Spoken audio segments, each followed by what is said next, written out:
Navaway, suivez le guide.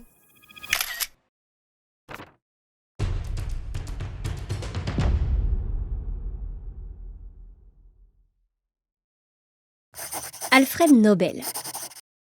On connaît tous le prix Nobel, mais laissez-moi vous raconter comment l'inventeur de la dynamite a fini par léguer son immense fortune à la lutte pour la paix dans le monde. Alfred Nobel naît en 1833 à Stockholm, en Suède. Membre d'une grande famille d'ingénieurs renommés, il se dirige tout naturellement vers des études scientifiques. Après avoir vécu en Russie, il part étudier la chimie aux États-Unis.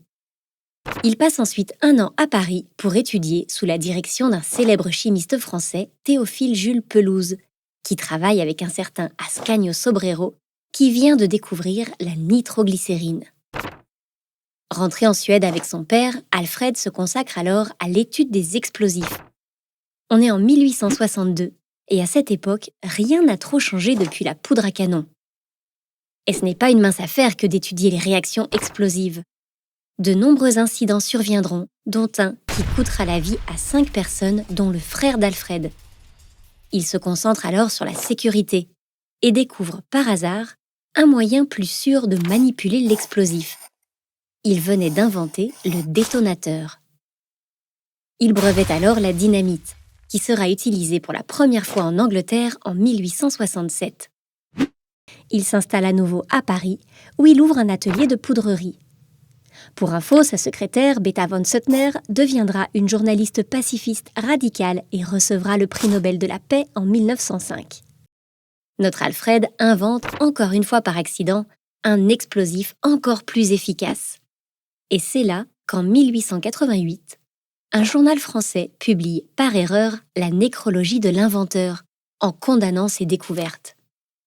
La nécrologie affirmait, je cite, « Le marchand de la mort est mort ».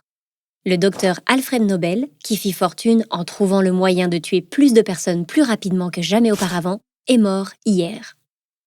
Eh bien, ce journaliste en colère peut se féliciter d'avoir au moins fait réagir Alfred Nobel, qui réalisa que ce n'était pas l'image qu'il voulait que le monde ait de lui après sa mort.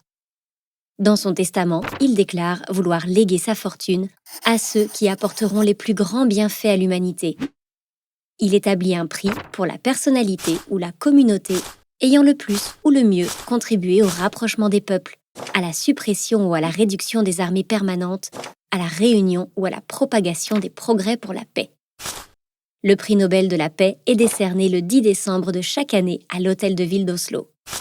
C'est le seul qui est décerné en Norvège, les autres sont attribués par les académies correspondantes en Suède. Venez découvrir le Centre Nobel de la paix lors de votre visite à Oslo, grâce à notre itinéraire gratuit à réaliser à pied et en toute autonomie. Un parcours interactif avec plus de 20 audioguides à retrouver sur l'application mobile Navaway. Découvrez les plus belles villes du monde grâce à nos circuits audioguidés pour voyageurs autonomes. Des centaines de circuits pour visiter les villes qui vous entourent. Un guidage GPS interactif à travers les plus belles rues, les plus belles places et les meilleurs quartiers. Des audioguides immersifs avec des commentaires historiques, des anecdotes et quelques mystères. Téléchargez sans tarder l'application mobile Navaway et retrouvez tous nos circuits sur navaway.fr. Abonnez-vous!